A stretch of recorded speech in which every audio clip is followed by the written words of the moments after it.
Transhumance. Once upon a time, before the present troubles, I used to find myself often in London.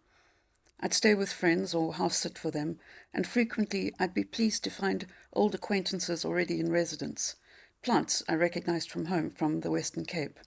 Aloe comosa, brevifolia, perfoliata, brumii. I knew the names because my mother, a lover of indigenous plants, made watercolour paintings of these succulents. Some of her paintings are housed in the Botanical Art Gallery in Kew Gardens, to our family's collective pride. Seeing these quietly coloured, undemonstrative plants again, I'd smile to see fellow transplants from the south. Maybe I'd make myself a mug of rooibos tea, also from the Cape, but which I never drink in Cape Town, and I'd give the aloes a drop, no more, of water as a treat. Lekker gezellig, as an early trekboer drinking his coffee in the Karoo might have remarked. Nice and sociable.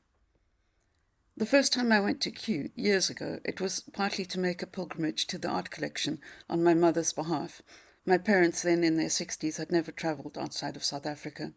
There was frost on the grass, the sky was grey, and the cloud cover was dense enough to hide the Heathrow traffic overhead. When I ventured into the huge Victorian jelly mould of the tempered glass house, relishing the humid warmth, I had a somewhat surreal moment of recognition as I found myself in a patch of fynbos vegetation perfectly recreated. Here were the proteas and ericas and clivias of home. A little further on, the succulents and stone plants of the Karoo. We all spent a moment together breathing the same air. It felt a bit awkward, like stumbling into a diorama of one's own natural habitat. Perhaps I should have plucked and eaten a medicinal herb as a demonstration for the passing tourists. I did not consider myself one of those, of course. A visitor to Kew from Sudan, say, or Guinea, might be similarly bemused to see in the trees the rose-ringed parakeet, originally from a narrow horizontal strip of northerly Africa, but now triumphantly feral all over the show. I was reminded of a lion under glass. In Cape Town's Natural History Museum, a potent place for me, my mother worked there as a diorama artist before I was born, and I've been visiting it ever since. There's an old photo on the wall that entranced me as a child. It's of a taxidermied Cape black-maned lion. This was a subspecies that was blasted to extinction in the 19th century by European hunters, adventurers and collectors for circuses, museums and menageries. The antique lion in the picture stands in a delicate box of glass with dark wood trim against a backdrop of painted sky and naturalistically arranged fynbos, one paw raised to rest on a chunk of Table Mountain sandstone. There are no such specimens remaining in South Africa, and only a handful in all the world. 40 years on, I would have the immense satisfaction of tracking down this very same diorama in the depths of the London Natural History Museum's bunker-like specimen storage complex, a marvellous edifice which would easily survive a nuclear strike, along with its thousands of scarred and sutured occupants. I do not mean the curators, who are very much alive and generous with their time. I would place my hand upon the glass, gaze into the lion's glass eyes, and notice that his genitals had been primly removed. Later I would put him in a novel. These beings, lions and aloes and all the rest, arrived in the West through various kinds of capture. Exotic trinkets extracted to be pets or trophies or ornaments or educational aids or part of the archive. Colonial exchanges were not all one way, of course. The British brought plants and animals with them when they came to Africa, sometimes in a silly, sinister attempt to Europeanize the landscape. Here and there in Cape Town, a few demoralized oak trees stand as remnants of that desire, wildly outflourished by the more aggressive Australian bluegum.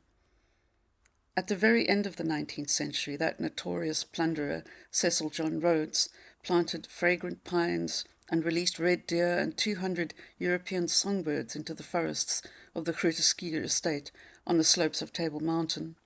Alas, they did not like it here and refused to sing the English songs of which he dreamed.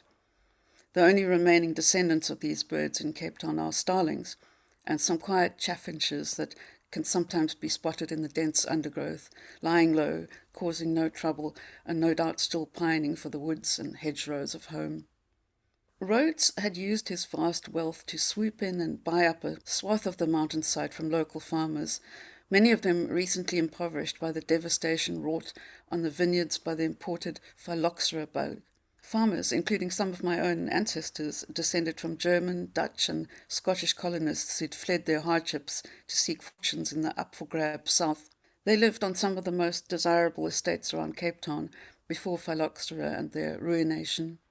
Phylloxera, of course, is yet another roving creature, being the American grape bug, Dactylus vitifolii.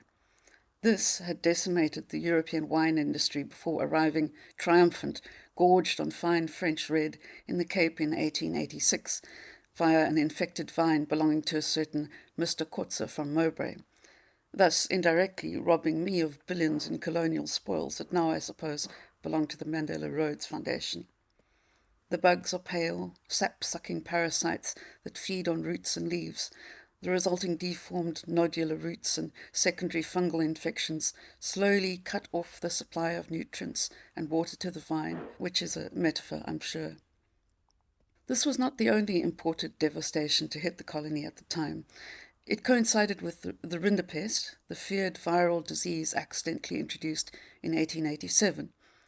This virus probably snuck into Eritrea inside Indian cattle imported by the Italians, proceeding to kill vast numbers of livestock in eastern and southern Africa and precipitate a devastating famine. The depopulated land encouraged the growth of thornbush, which in turn encouraged the tsetse fly, Glossina, previously largely absent from these parts, to move in. The fly carries sleeping sickness, or nagana, Trypanosoma brucei, yet another opportunistic and tyrannous migrant to the region. As a child, I used to enjoy getting my tongue around tsetse, a Setswana word. Another potent early memory from the museum in Cape Town is of the large glass tank of dead tsetse flies that moulded in one of the lower rooms, collected during some earlier eradication effort. It was the much less appealing but equally compelling counterpart to the dead Cape lion in its glass case, down in the dark of the basement of the museum in London, 2 time zones away. This talk of diseases swiftly circling the globe brings us round to now, of course, and COVID-19, and the trophies and hybrids and feral creatures of our globalized world. One thing the coronavirus plague has impressed upon us all is how we humans do not travel alone. A multitude accompanies us on our migrations, clustering in our lungs and guts and mouths and on our skin, passing through us microbial, viral, fungal.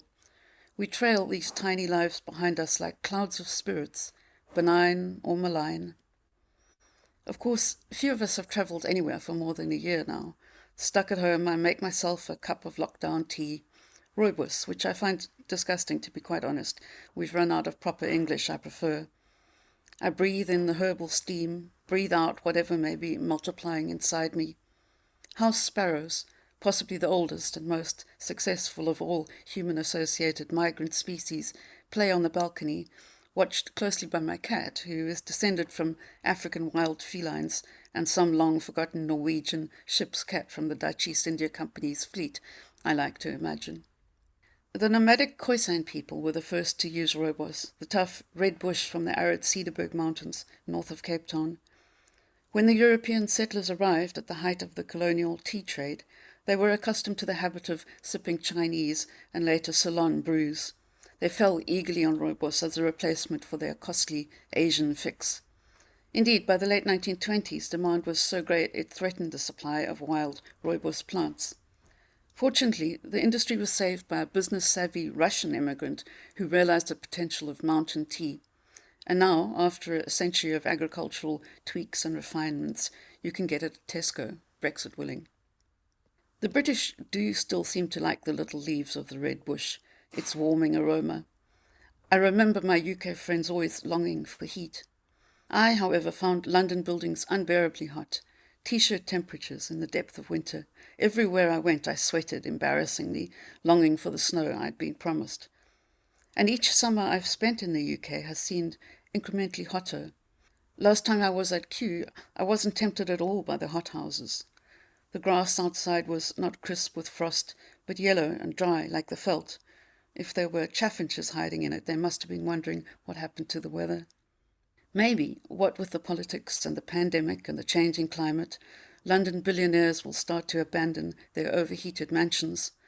Some enterprising Namibian or Burundian or Nigerian might buy them up for a song, as Rhodes did a century ago with the lush estates on Table Mountain, which in turn had been stolen from the Khoisan. Maybe we'll plant rooibos on our newly Karooified Hampstead Heath and make a packet. I imagine a near-future balladesque city of swamps and tropical sun, the once temperate zone at Kew burgeoning with new vigour, cracking through its glass cage, parakeets digging their beaks into the pollen of the aloe vera flowers. People online talk about moving to Mars, and I hear we have now accidentally taken animals, microscopic tardigrades, to the moon, which must be nice and cool. Gezellig. Meanwhile, the glaciers melt, and in Africa the slow Sahara sands sift down the continent, ever south, nudging the tsetse fly and malaria-bearing mosquito southwards too. I sip my tea and imagine, on the other side of the world, an aloe that I used to water, growing infinitesimally every day, pressing its tiny thorns another micromillimetre into foreign air.